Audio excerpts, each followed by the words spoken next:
Welcome, Rich Hoops pod fans. It was electric. It is what we won in the NBA Finals back in full swing superstar performances as superstar, who have been struggling all game long, stepping up in the fourth quarter, hit us some shots. And of course, I'm talking about Duncan Robinson now, but for real Duncan Robinson, I cannot believe this man was getting a DNP coach decisions now. Most of it is warranted because he wasn't very good for the better part of the regular season, but he went from DNP coach decisions to basically becoming one of the best players on the court in the NBA Finals game in the fourth quarter, the whole playoff row. He's been getting minutes. You know, he's got the reputation of one of the best shoes at a league. That's how you made $90 million in that 2020 NBA Finals wrong, $90 million to be a shooter.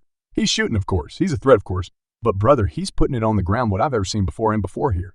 We see him have a nice two-man game with him and Bear on the bio again. That's one of the reasons he got paid, but now is more than just a two-man game with a Bear on a bio. It's curly. It's back to a cutter. It's taking a few dribbles and going them strong and flexing. Duncan Robinson really did that today as a neutral fan. I cannot lie to you. I'm happy with this outcome right now. Because after game one, I was very skeptical about the Miami Heat's not the ability to win games, because they showcase along the way that they can win in these high-leverage games against really good teams. But it felt like they would struggle to keep the offensive firepower enough to keep up with the different Nuggets in game two. This is why Air exposes one of the greatest in an ever. I was going to say he's one of the greatest in leagues. You can argue he is the greatest in the league right now. But he's one of the greatest ever because the game plans do its bull. We got Kevin Love back in the lineup and a Kevin Love stat 6 and 10. And one crazy. But the impact was there. He makes that adjustment, and they basically empowered the guys to continue to shoot. You know that the same game plan that got them to the NBA Finals, they just steered too much away from it.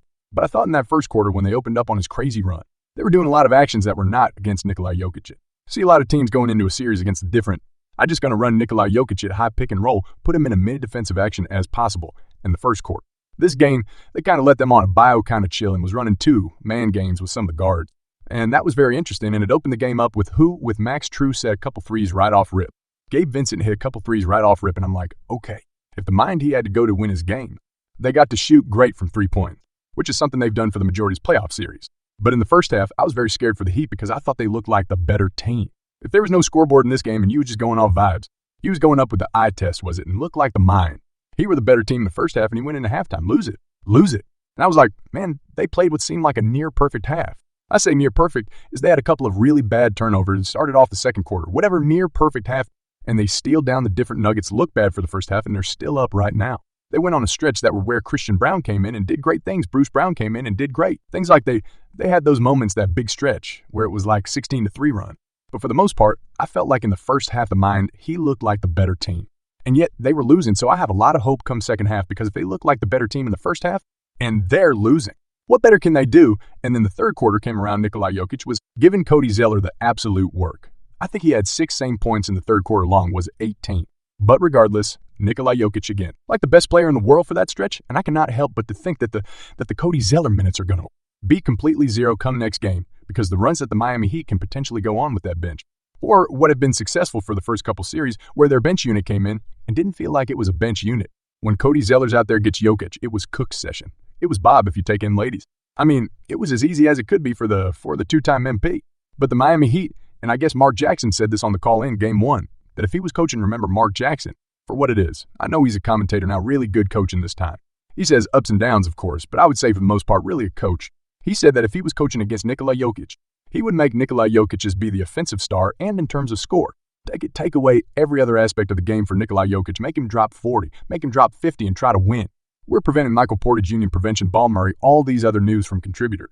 And in the Miami, he did exactly that Nikola Jokic at 40. 111 and just 4 assists and 5 turnovers.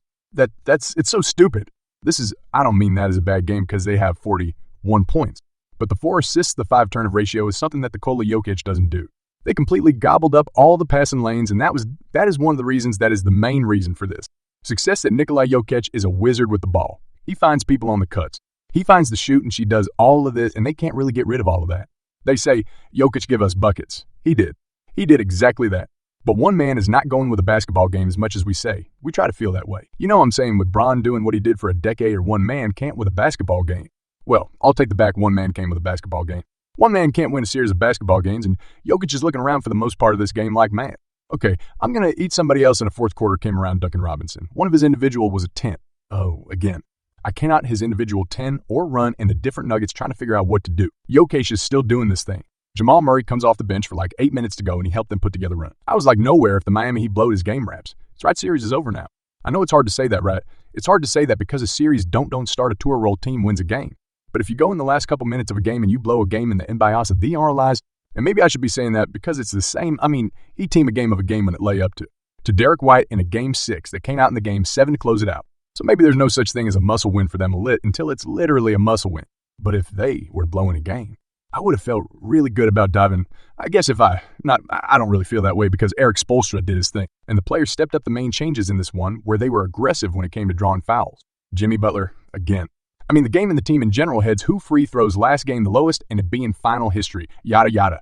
And it's getting Jimmy got to the line 5 times, Bond got his 5 free throws, next Juice drew a 3-point foul. Game Vincent drew 1 Kyle. Why did foul 17 jumpsuits in it? That's what it felt like, how large who he is. And this has been the recipe for that. Like you got to get to the free. Oh, the recipe to win basketball games in general. You got to get to free throw out, you got to knock him down. They shot 90 there, and then they also nearly shot 50 from 3. That's beautiful basketball in last game. I think Bam, I buy away at 25 points or 26 shots where it felt like the different Nuggets idea behind guarding them. It's like, hey, let them do Bam. He's going to shoot like 50 on those mid-range jump shots, 50 on 26 shots. We feel good because that means, what is okay? I'm not going to get us a map, said 1 point per. 1 point per shot again, 1 point per shot attempt. We like our chances against that, even if we don't shoot well. They didn't even shoot well last game, and they still end up winning this one now. You looking around like danger? I'm a Porter Jr. He had a couple big blocks in game 1 today.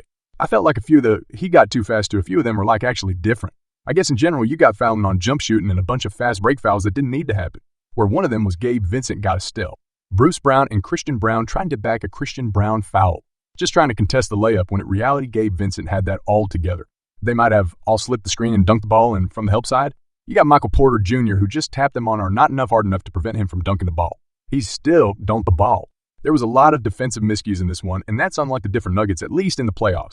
Like in the regular season, they had the ups and downs defensively, right?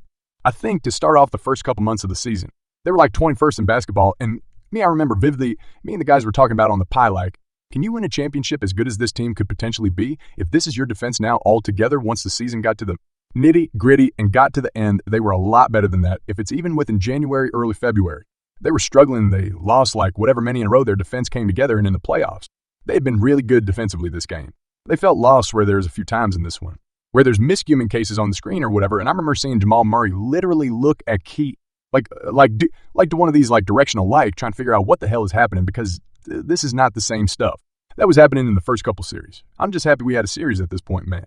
I'm just happy we got a series at this point because the ball arena had been a place that nobody can win. It was out the dress. It was like if you were coming in there when they've been out to 2 or the home court advantage from the fans or kitchen, the guys just knowing those courts and those rims better. They have been unstoppable at this place, and now it is a one series going back to Miami. Miami just stole home court advantage.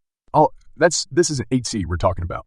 I'm just saying a lot of stuff for people saying this is the fakest 8 seed in history regardless. They're still 8 seed. I know they're 1 shot away from the conference finals last year, and they were in the NBA finals a few years before that. Still, they're a genuine 8 seed team, and Tyler Hero by play next game. I don't know if that's a good or bad thing for the way this team has been playing over the last 7 weeks without him. But I'm just saying, you need more offensive firepower, potentially because this is another. Okay, it was a 111 to 108. It's 2023. That feels like a low-scoring game, this in my bucket. I don't know. I've been saying it since Duncan Robinson got injured, and I took a Robinson since Tyler Hero got injured. When we start, they've had conversation. Oh, shit. They bring them back or whatever I am of the belief that you bring them back. But you don't guarantee anything. You don't guarantee that he's going to start over Max Strauss's, even though Max Strauss struggled in game 1 and shot 40 to 9, but hit some big shots in that first quarter. You don't guarantee him a start. You don't guarantee him that he's getting 30 minutes, 20 minutes a game. You play him in the flow just like you've been playing the rest of these guys in the flow last series. Caleb Martin, damn. It was the Easter Conference Player of the Year, Easter Conference, or whatever you want to call it. He plays 20, 1 minute tonight. You know you got to win with whatever you did is work him. And this is actually the second game in a row with the Miami Heat went on an individual run with Jimmy Butler. Was on the bench starting the fourth quarter. And then we like, okay, where's Jimmy? Obviously, I know he's showing a clip of Josh Harden's second round in the playoffs where he got underneath Jimmy Butler, and that's where he sprained his ankle, whatever his ankle's hurting him. He won't say it completely, but we understand that. But even within, he hit some big-time shots in this one man.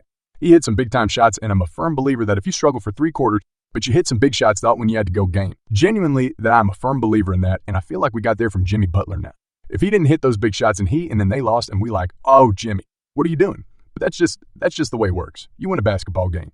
It's all praise you lose a basketball game as we're on. It's just a reality of sports in general. Jimmy Butler started off this game.